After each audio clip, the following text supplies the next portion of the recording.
So I dropped Iona at daycare. She woke up a bit sniffly, well, coughing and sneezing. So you thought I better get her around some other children. Oh, here's the thing, though. Look, hats off to single parents out there. I have zero idea how anyone is a single parent, how you manage to get work done and child rearing, because in my book, it's one or the other. You look after the kid or your work, and I had to get work done, and so It's amazing that for so long, and still probably in a lot of cases, people don't consider raising a child to be work when it is absolutely 100% the best job in the world, mate. Best job in the world that gives you diseases every second week. Mate, riddles you with your disease constantly. Like essentially, you're just a butler, a diseased butler. Yeah, that's. And you have to do it for free. Yeah. Like it's one of those things that it's always been ridiculous, and now it's so ridiculous. In my instance, like I'm the diseased butler who's working for free, and I don't even get, like, I'm not like Alfred to her Bruce Wayne where I'm getting kudos and I couldn't have done it without you. No, it's like, you know what? You're not quite as good as Mum. When Mum gets back, that's the real Batman. Like you're Bruce Wayne, she's Batman. Well, here's what I would say. No, because you're Alfred. Oh, you're the butler. Right, that's how it's got inside my head. The flu's got to my brain, Will. No, you're Alfred. But the problem is that you're not getting the credit from Bruce Wayne, no doubt. Right? Like Bruce Wayne is occasionally taking you for granted. Oh, all the time. Like if you were Alfred and Bruce, you've had to sew him up again, you had to coordinate to get the Batmobile at a pickup point, and he never gives you any credit. He's always saying, gee, that Robin. Couldn't do it without Robin. What a good kid that is. I love that Robin. Like, after a while, Alfred would be like, well, fuck this. What am I doing? Or Commissioner Gordon, probably. He'd be like, Gordon, he's my real man, behind the scenes. Yeah, let's catch up for a drink with Gordon. Never invites Alfred. Yeah. Oh, you're out with Gordon again, I heard. I got 2 tickets to see Taylor Swift. I can only think of one person I want to take. Yeah, my loyal friend. Actually, I got an extra ticket, so I'm taking Lucius Fox. Yeah, I think that you're right. And also, I assume that Alfred is getting paid well, right? Like, lives in a house for free, I assume, for a start. Yeah, but that's not just enough. Like, I mean, you can't just say to somebody you can live in your workplace and that's a reward. What is the mythology? He was Thomas Wayne's butler originally, and so he swore some kind of oath, right, to always look after his son, no matter how crazy the son grew up to be. But that's not like a legally binding contract. Like he could. No, but a man has to have a code, Will. And Alfred has his code, a butler code. The Butler code. I mean, I'm sure that I never saw one episode of Pennyworth, but I'm sure the writer's room would have been full with discussions like that. What is the butler's code? I'm going to Google the butler's code Pennyworth and see if it comes up. Look, I'm just going to guess, and I have not seen one episode, but I'm going to suggest that Pennyworth is actually about a secret society of butlers. They're all like martial artists and like field medics and scientists and whatever, and they align themselves with rich people to just give them another boost up in life, because being born a billionaire isn't enough of an advantage. Okay, so let's see if we can. Here we go. Here's an article that is called Pennyworth, the TV show about, because I've never seen a moment of this either, which is just what a world we live in. And this just speaks to the absolute, you can't always get what you want. Because, like, sometimes what you want is not good for you. And then you actually eventually don't even like or see this. Like, in the old days, if you'd said to me there was going to be a spin-off series about Batman's butler and how, like, Alfred came to be, like, I'd be like, fucking amazing. This sounds like the greatest TV show that has ever been made. I've always spoken about in the early days of this podcast. This is how much things have changed while we were doing this podcast.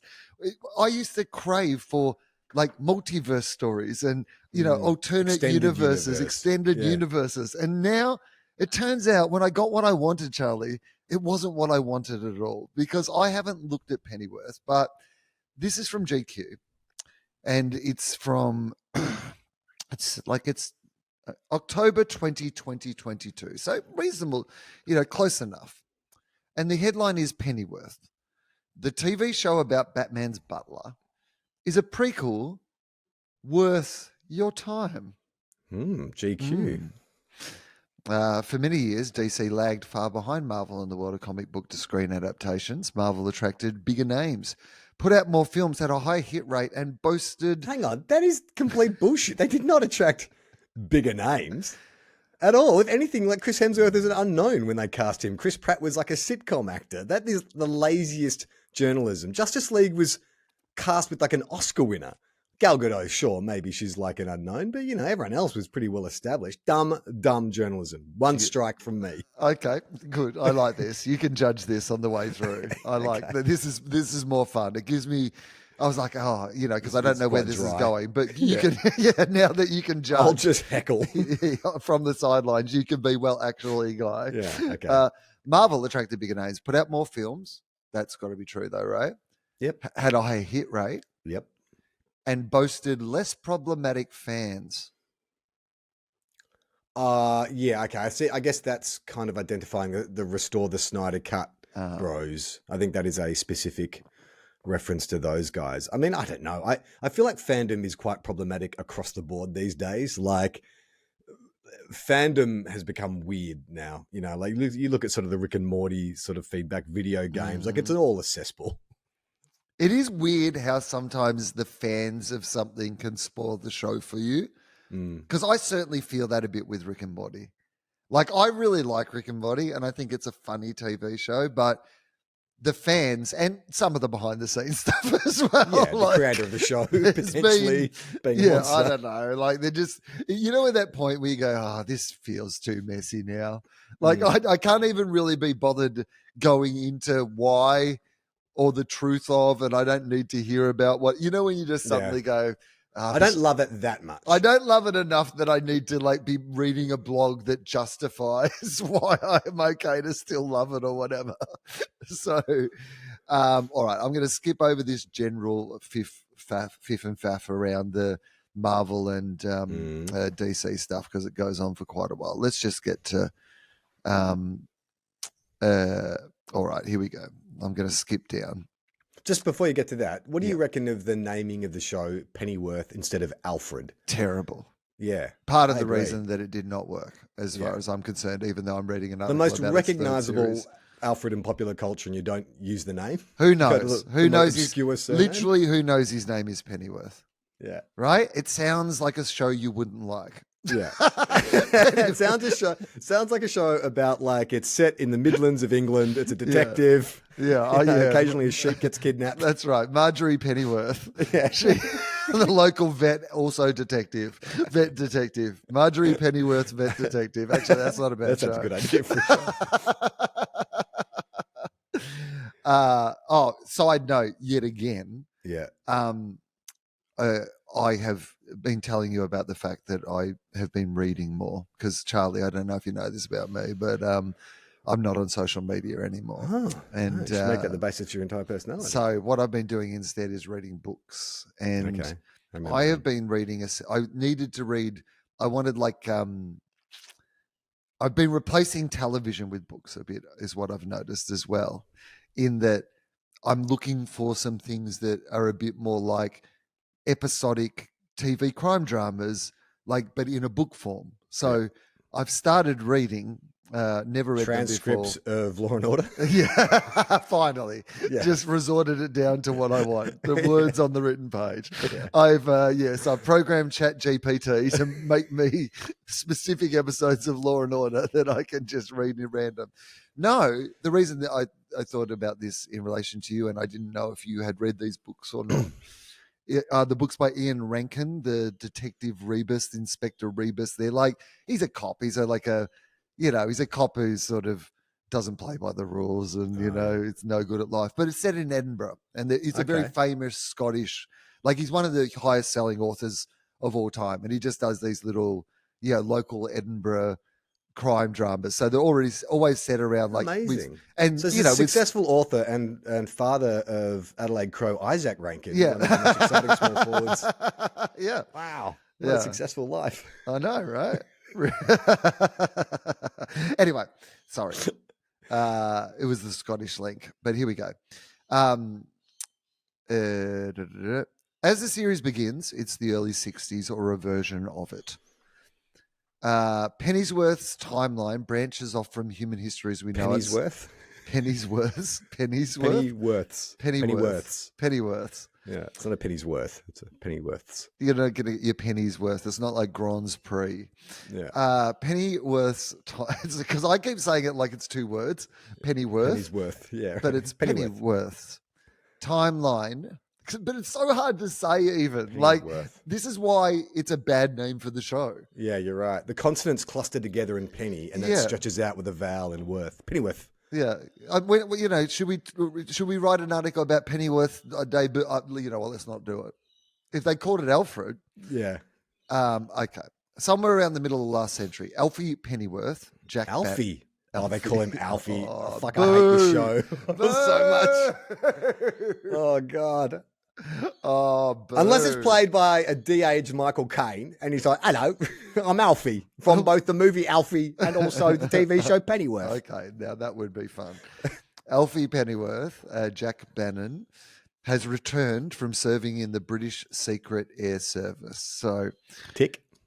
He's working at a nightclub to pay the bills until he and two of his SAS buddies can launch their own private security company. Because you know what? Here's the thing. I've just read a couple of books about a guy called Ben Robert Smith, and they'll tell you there's nothing wrong with a couple of ex-SAS buddies getting back together to launch their own private security companies. That's a great recipe for a fun show. Then he happens to meet Thomas Wayne, son of wealthy American industrialists, and Alfie's life changes forever. Okay. The show's first season is more political than we're used to seeing in stories like this. Yeah, boo. Boo again. I hate this so much. Alfie's alternative Britain leans fairly set in authoritarian Britain of the mid-century. God, so it's like V for Vendetta, like a prequel to V for Vendetta or some shit like that. Executions of convicts are not just performed in public, but are televised. Prisoners are still being held in the Tower of London, but an overtly fascist organisation is gaining power. Okay, yeah, all right. This sounds terrible. How many seasons did they get, does it say? Well, this is for the third season, this article that's trying to tell you that it's good. So I'm going to get you to try and guess the name. So it's of the fascist organisation that has taken power in the UK. So they... is it like a party, so it's like you're right in the way of like the V for Vendetta style. Yeah, like it's a fascist organization, and it sounds like a fascist organization. I'll give like you Hydra. So one of it's two words. Yeah, one of them is something you could be a prisoner in or of, and the other one is a bird, an ominous bird. Okay, so society, prisoner of society, prisoner in society. I thought that one was going to be too easy. Yes, too society. Yeah. So something society. And some kind of bird. Yeah. Society owl. Society. Society is second, and it's an ominous bird society. Owl society. Isn't the owl the Court of Owls? Isn't that the Batman? There's like a whole. Yeah. Like a I guess that might make sense, but it's not that. Oh no! Like, probably the most popular modern storyline in Batman folklore. The Court of Owls. Not yes. Think about Raven Society. Ah, yes, correct. The Raven Society, because of course on the nose. Everything about this is. You need a big black, flying thing for your show about Batman, but you can't have Batman in it for the timeline. So Ravens, that'll do. That's pretty close. Raven Society. Yeah. So the Raven Society, unless it's the the 80s and the 90s in London. Yeah, I was going to say. The Raven Society. I think part of the reason we lived too fast and almost died young was because of the Raving Society. Is gaining power. And that will make sense with the Raving Society. And Thomas has been charged by the CIA with trying to disrupt their activities. Hang on. So are we in London or are we in... What's the CIA? They've got no jurisdiction in the UK. Oh, is he back in America now? No. I think that the CIA are maybe in London trying to, get him, see what's going on with the Raven Society. Right. Sort of Men in Blacking it. They're just sort of G-men who turn up at whatever, like any political rally, and they're just like, hey... Don't do that. Is that how they operate? Here we the go. CIA? Oh, well, we're getting on to Butlers. When Alfie's father, Arthur, Arthur, played by the guy who played Arthur in the sitcom Arthur. Dudley Moore. No, the TV show. It's like on a Minder I'm thinking of. His name was Arthur. Oh, yeah. Okay, right.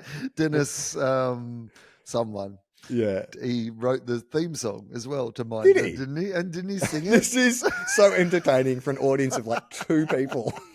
Like no one gets any of these references. Didn't Dennis Waterman write I think is what his name was, write the theme from Minder. Okay. From, here we go. Minder. Let's see if that comes. As well as starring as Terry McCann in Minder, Waterman sang the theme song. Oh, sang it. Okay. I Could Be So Good For You, which was a top. I could be so good for you, even if you want me to. It was written by his then wife Patricia, actually. So he didn't write it. All right. Anyway, we're going deep on this one. So when Alfie's father Arthur isn't haranguing Alfie about becoming a butler like himself. Oh my God. So he's an SAS, British SAS, but his dad just wants him to be a butler. Arthur secretly... We come from a proud line of butlers, Alfie, and you too shall be a butler. You shall be mopping up shit for rich people for the rest of your life. It's an honourable profession. I mean, the fact that you would rather join the SAS. Put your life in danger. Arthur secretly offers himself a terrorist mission. What? Arthur secretly offers himself out for terrorist missions. Right. Mercenary intended to destabilize the government. As in Raven Society. He's like, I will go out and I will be a terrorist. By the second season, full-blown civil war rages. Oh, God. So it's a real alternative universe thing, right? Yeah, it's the man in the glass tower, whatever. Yeah. If the Nazis won, kind of. Full-blown civil war rages as the Democratic majority, assisted by the Queen, desperately fights to regain control of London. As if all that wasn't hassle enough, Alfie decides to invite even more trouble by getting intimately involved with Melanie, wife to Gully, Alfie's old SAS captain. Who gives a shit who any of these people are? Where's Batman? Boo. Where's the Joker? Where's Batman? I mean, you know what, Will? We should pitch a show set in the Batman universe that has none of the things that make the Batman universe interesting. Yeah, I mean, okay. So, though the affair is a risky choice for the obvious reasons and some unexpected ones later on, it marks a hallmark of his character and another differentiator from the MCU. Alfie fucks. What? Is that in the article? Yes. Alfie fucks. That's just a headline. Alfie fucks. Alfie fucks, full stop. The second season is where the show's sci-fi elements start ramping. Oh, God. This is the writers desperate. I mean, let's defend the writers here. Like, they're getting paid nothing. Yeah. Like, they're getting no residuals. They just need to keep this job. So they're desperately trying to keep this show on the rails. I mean, there might be rails involved. And the truth is that this might be brilliant, right? Because it either sounds so all over the shop that it would be terrible, or so all over the shop that maybe that's what's great about it, that it doesn't give a fuck. Like Alfie fucks, they don't give a fuck. It turns out a chemical weapon developed to kill millions of people at a time will have an entirely unexpected side effect if it ends up just inside one person. When the third series begins 5 years later, oh, fucking hell. When the third series begins set 5 years later, PWEs, people with enhancements, are popping up enough that a government agency needs to be created to deal with them. Is this still the 60s? It's 5 years later. But so now there's like... So the Beatles. The Beatles were all AI, what are they, like cybernetically enhanced. No, they're PWEs. It's a completely different thing to mutants or people with superpower. They're PWEs. And then there's a secret society that Alfie gets involved in to fucking... People with enhancements. Oh, my God. They couldn't even come up with a cool sort of like nickname or moniker for the enhanced people. PWEs, poor. Fuck me. To see the full video, join our Patreon. Patreon.com/TOFOP.